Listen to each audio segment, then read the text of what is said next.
കോഴിക്കോട് തദ്ദേശ തെരഞ്ഞെടുപ്പിൽ ഉൾപ്പെടെ UDF-ന് വലിയ വിജയമുണ്ടാക്കി കൊടുക്കുന്നതിൽ പങ്കുവഹിച്ച വ്യക്തിത്വം. അതിലുപരി കോഴിക്കോട് DCC-ക്ക് ആസ്ഥാനമുണ്ടാക്കുകയും കോഴിക്കോട് ജില്ലയിലെ കോൺഗ്രസിനെ സംഘടനാപരമായി ഉയരങ്ങളിലേക്ക് നയിക്കുകയും ചെയ്ത അധ്യക്ഷൻ.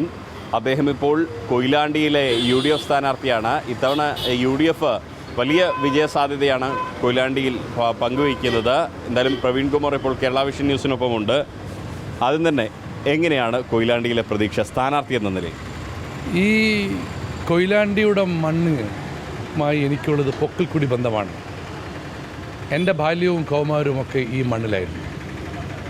ഈ മണ്ണിൽ വെച്ചാണ് ഞാൻ പൊതുപ്രവർത്തനത്തിനും രാഷ്ട്രീയ പ്രവർത്തനത്തിൻ്റെയും ആദ്യാക്ഷരം കുറിച്ചത്. ഇവിടുത്തുകാർക്ക് എന്നെയും എനിക്ക് അവരെയും അറിയാം. മാത്രമല്ല, മാറ്റം ആഗ്രഹിക്കുന്നു കൊയിലാണ്ടിയിലെ പൊതുസമൂഹം. കേരളത്തോടൊപ്പം കോഴിക്കോടിനൊപ്പം മാറാൻ കൊതിക്കുന്നു കൊയിലാണ്ടിയും.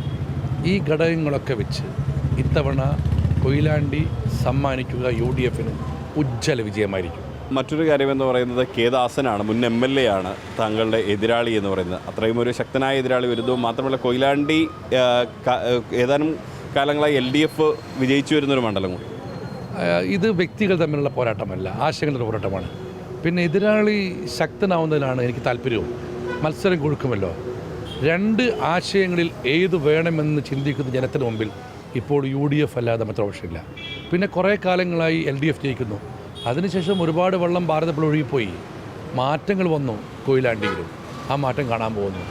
കോഴിക്കോട് നിന്ന് കുറേ കാലമായി UDF പ്രത്യേകിച്ച് കോൺഗ്രസിനൊരു MLA ഇല്ല. ഇത്തവണ നമ്മൾ നേരത്തെ സംസാരിച്ചപ്പോൾ ഒന്നിൽ കൂടുതൽ MLA-മാരെന്നുള്ളതാണ്. പുതിയ സ്ഥാനാർത്ഥികളെ പൂർണ്ണമായും പ്രഖ്യാപിക്കപ്പെട്ടു. ഇനിയുള്ള പ്രതീക്ഷ എന്താണ്? അല്ല, കൊയിലാണ്ടി കേരളത്തിൽ കോഴിക്കോട് നിന്ന് ഇത്തവണ കോൺഗ്രസിന് MLA അല്ല, MLA-മാർ.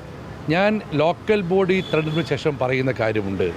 ഇത്തവണ കോഴിക്കോട്ട് 13-ൽ 13 UDF, 13 out of 13. അതിലൊരു മാറ്റവുമില്ല സംഭവിക്കും.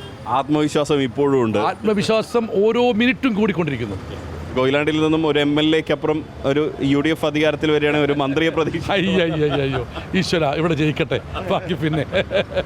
എന്തായാലും വലിയ പ്രതീക്ഷയാണ് പ്രവീൺ കുമാർ പങ്കുവയ്ക്കുന്നത്. അദ്ദേഹം തദ്ദേശ തെരഞ്ഞെടുപ്പ് കാലത്തൊക്കെ നമ്മളോട് പറഞ്ഞതെല്ലാം തന്നെ യാഥാർത്ഥ്യമാക്കിയൊരു നേതാവാണ്. അദ്ദേഹം ഇവിടെ വലിയ വിജയപ്രതീക്ഷ പങ്കുവയ്ക്കുകയാണ്. ഒപ്പം തന്നെ കോഴിക്കോട് കോൺഗ്രസിനും UDF-നും മികച്ച മുന്നേറ്റമുണ്ടാക്കാൻ കഴിയും എന്നുകൂടി DCC അധ്യക്ഷൻ കൂടിയായ പ്രവീൺ കുമാർ വ്യക്തമാക്കുന്നു. ക്യാമറ പേഴ്സൺ റിഷാദ് ടിക്കിക്കൊപ്പം Riyas KMR, Kerala vision news, Kozhikode.